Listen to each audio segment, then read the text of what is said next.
Today I'm speaking with Tamsin, a chief habit scientist and fellow neuroscientist who helps professionals improve productivity by guiding the development of constructive habits. We will discuss a topic very relevant to the start of the new year when many people come up with big goals, but the motivation and mindset often fades in a few weeks.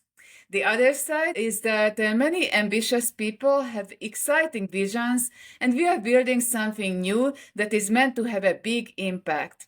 But what sometimes happens is that we lose touch with that vision, don't feel emotionally connected with it anymore, and then we don't do the things necessary to make it happen or grow. So, Tamsin, what do you think happening here? So, a couple of things. I think one of the biggest things is that there's some interesting data that suggests that only about 1% of people actually think about their goals, write them down, and then regularly review them. And the people who do that are the high achievers. So, most people go into the new year or into a new job or into a marriage or after their birthday with I'm going to make all these changes, these big goals, but they don't stop, think about why. What's the big why? What kind of values do I want to live within? What's my big purpose? Who do I want to be in the world? Not just what do I want to do in the world. They then don't take the time to concisely write them down and think about how can I actually make these a daily, a weekly, a monthly reality. And that's that bit about we have it out there in some kind of nebulous way. But if we don't take the time to make them concise, write them down, put them on our calendar, tell the people who are going to be impacted by them, etc., and work through obstacles, which is one of the big things, that's where it falls apart. And we know from New Year's resolutions, which is one of the biggest sort of data gathering points, is that by February, 92% of people have quit their resolution because they haven't done all that work around them, right? The point about writing, that's very important. I think many people just don't know there is neuroscience evidence that writing itself makes it more ingrained in the brain. And I think what happens is that people just make these goals very superficially. So it's very easy to lose that because there is also this shiny object syndrome that comes hand in hand with the type of person who is usually prone to coming up with these big ideas that usually we are big novelty seekers. I am one. Yeah. And then it's very easy to get distracted. So what do you think that people can actually have once they have already experienced this, once they are in a state of they don't feel like doing much anymore? How can they get back on track? So a couple of things. One is to, again, pause and look at the goals you have, the big vision you have. And of course, it's much easier if you make it simple. So going, this is my one big goal for my body. This is my big goal for my mind. This is my one big goal for my relationship. This is my one big goal for my business. So that you're not trying to put 25 things on your calendar every week. The second is to take a moment to think about what are the actionable, concrete things that you need to be doing to make these things happen, right? I think we often get stuck in the how and the big why, and we kind of forget to pause and go, if I'm going to create a business, what are the things I need to do? Okay, I need to put time every week for client attraction. I need to put time every week for business development. I need to put time every week for social media, and break down the different things. We get too caught in the big rather than the nitty gritty.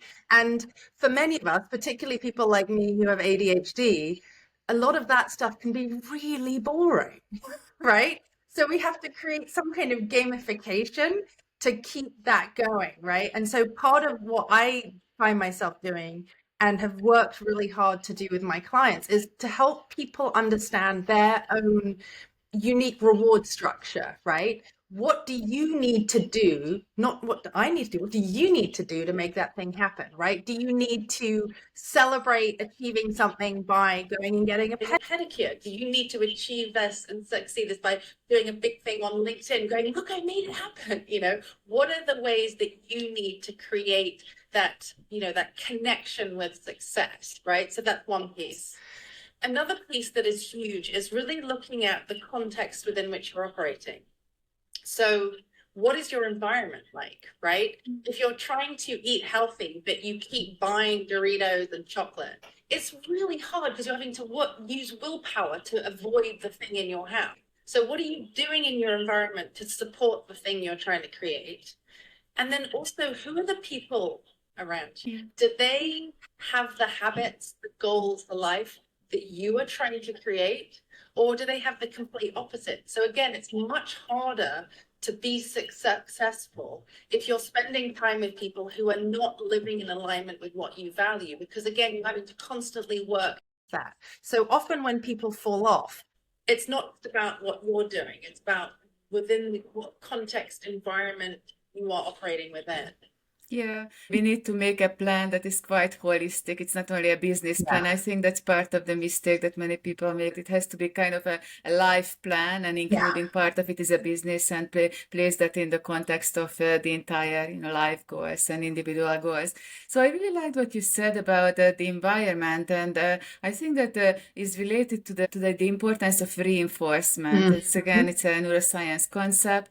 And that's very important for developing good habits on the one side, but also implementing new goals in the first place. And I think what happens very often is that simply the goal setting, the act of goal setting can create a kind of a reward, internal reward, without getting any feedback, simply just getting excited. And especially when people share that a lot, for example, on social media, the sharing and the feedback and the cheerleading can lead to this basically getting a reward before it's due by the brain, how it works, the brain mechanisms. And so I think we need to be mindful about how we share goals, and also the importance of the environment. So what do you think can be a very good reinforcement structures, and how can people use environment the best?